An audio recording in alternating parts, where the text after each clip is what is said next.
Welcome to the podcast that has earned recognition in 2019 and again in 2020 as one of the best podcasts in marketing research. Welcome to Research Business Daily Report.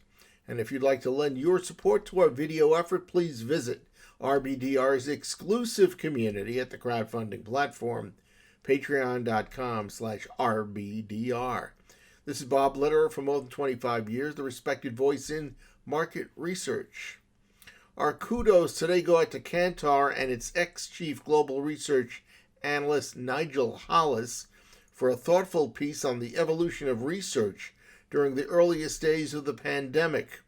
You may probably recall that back in March of this year, a chorus of researchers out loud questioned whether research was necessary or possible, and their reasoning was an assumption of an unwillingness on the part of consumers to participate in research. Well, that presumption was rapidly washed away as the population found itself stuck at home, growing more and more frustrated and with a ton of time on their hands. Even physicians, normally an elusive respondent research base, felt their knowledge needed to be shared. Maybe it was part of their Hippocratic oath, and they went out of their way to make themselves available. Hollis pointed out that research during a pandemic can diverge from the information needed during normal times, but it nonetheless is still important. And as it has turned out, it's probably even more important now as time has evolved.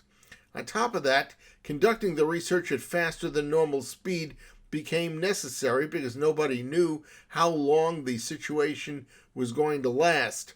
But as the pandemic unfolded, happily that wasn't a problem because the speed at which research was being done quickly escalated. Identifying what would help panic-stricken consumers put their collective best feet forward became a golden research opportunity after coronavirus hit. Hollis noted that in past crises, brand reactions and communications have had a big influence on the population's survival and business recovery. And clearly that latter point remains of vital interest for research in the here and now, even as the coronavirus continues to evolve. Hollis outlined his 5-point pandemic research focus, which included 1, how pandemic-afflicted people are responding and the overall impact of those responses.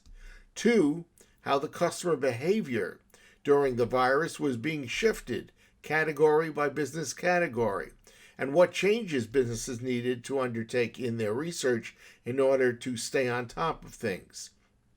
How and if pre-COVID market research plans would work during the pandemic was the 3rd point of focus.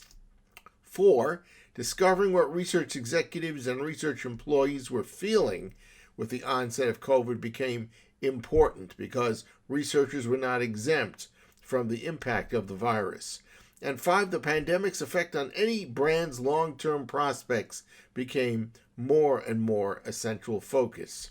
Hollis pointed out one research constant that probably needed to be restrained, and that was and is attempting to predict the future. The evolving uncertainties erupting from the virus environment were and continue to be a serious impediment. So reassessment, adjustment, and fine-tuning of 2020 research and going into 2021 will continue, and it will need, at the same time, to progress. That's a wrap on this edition of the Research Business Daily Report. The fact that you're watching RBDR remains the best indicator that we have that our videos are time well spent. And we hope that you'll consider becoming a Patreon supporter of Research Business Daily Report, which you can do by visiting patreon.com/RBDR.